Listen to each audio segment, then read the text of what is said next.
Well, welcome to the 700 Club.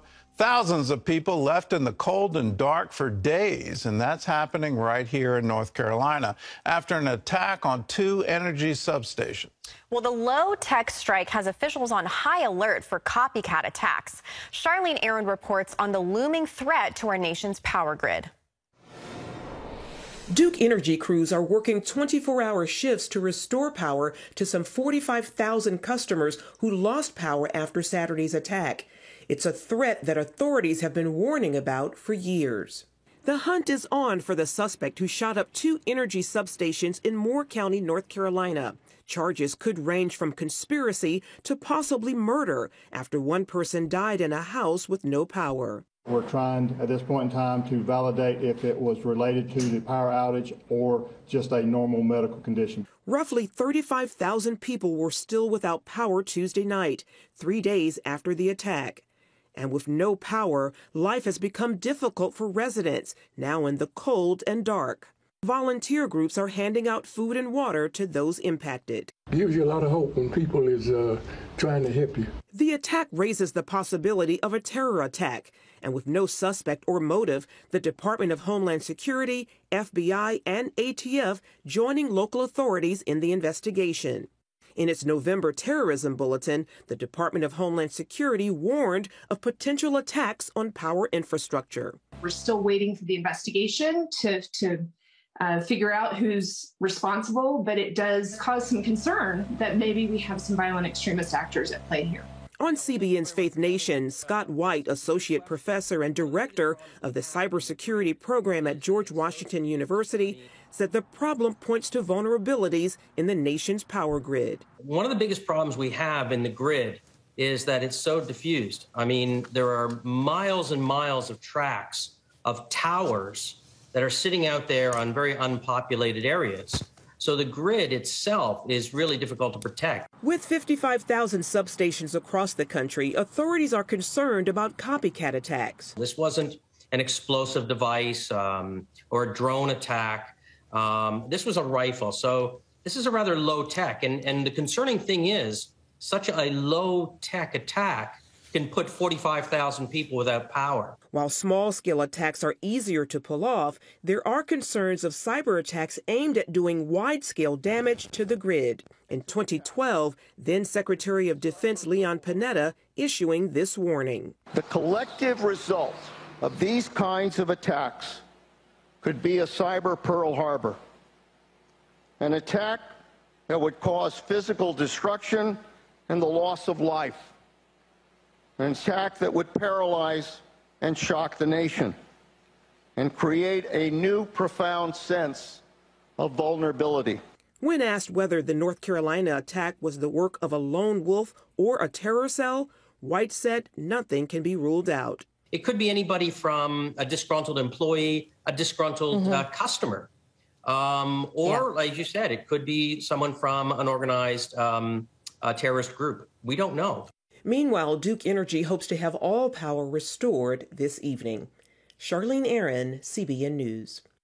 Well, I hope this is a one-off, that there aren't going to be repeats of this. It's absolutely staggering how vulnerable our systems are.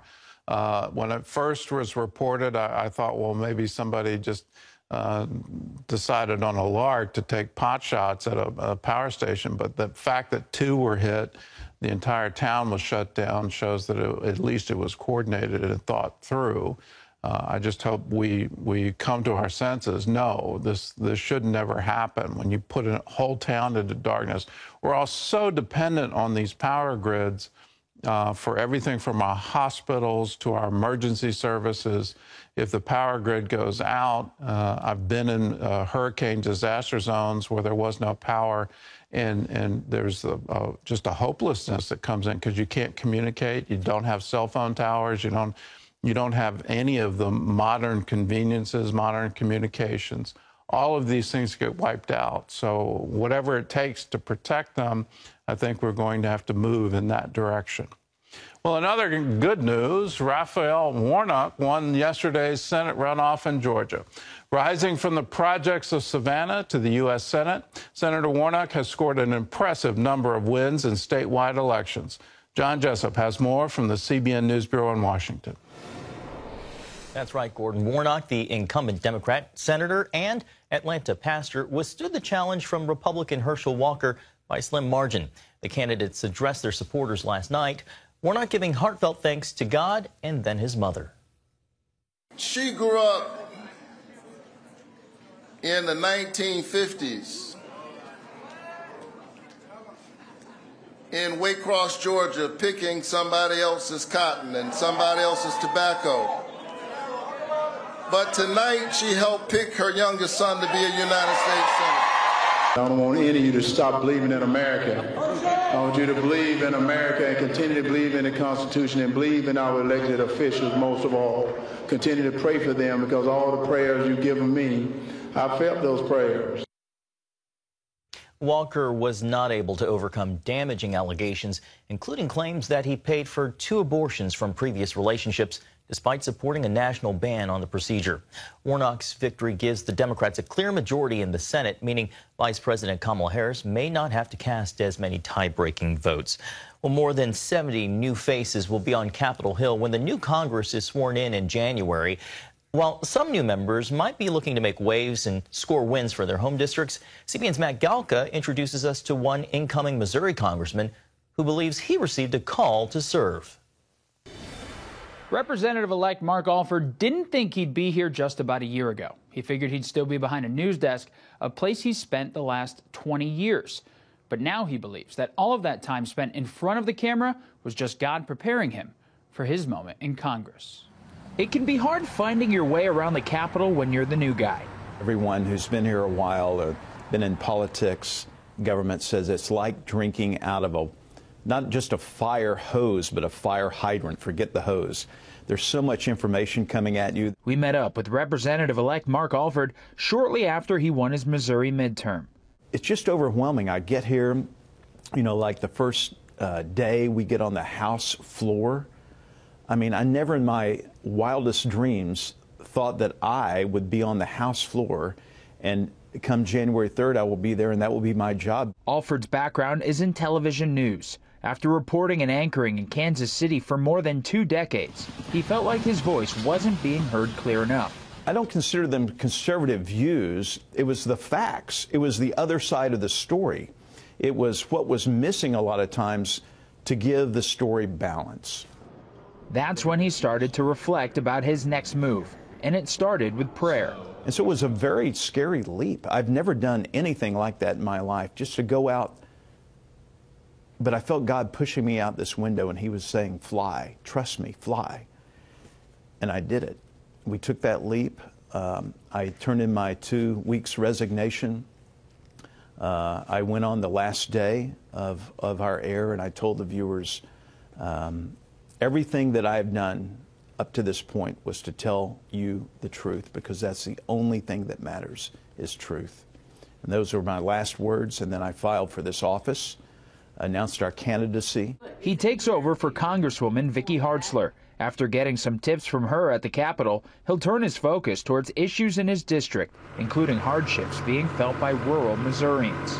We need to make sure that our farmers are protected. And so with the Farm Bill coming up in 2023, I'm hoping to get on the Ag Committee to help push through a farm bill that's going to be beneficial for the American people as far as the food programs go, which makes up 80% of it, but also equally important for our farmers that need protection, that need crop insurance, that need Americans to get behind them and say, we believe in you. While Alford might not know his way inside the Beltway quite yet, he's confident in his guide. President Reagan said some 40 years ago something to this effect: it's time for us to reassert our trust in God. It's time to realize that we need him more than he needs us, and it's time to turn to God for the healing of America. I want to be part of that healing.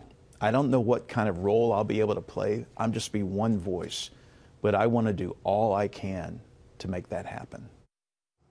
Alford says he'd like to produce a weekly news-style program for his constituents from Capitol Hill. He'll be part of the 118th Congress that'll be officially sworn in on January 3rd. Matt Gelka, CBN News. One of the many fresh faces in the new Congress. Gordon, back to you. Great fresh faces and lots of good news for the country. If you have people that are elected representatives actively praying and saying, how can I be a healer?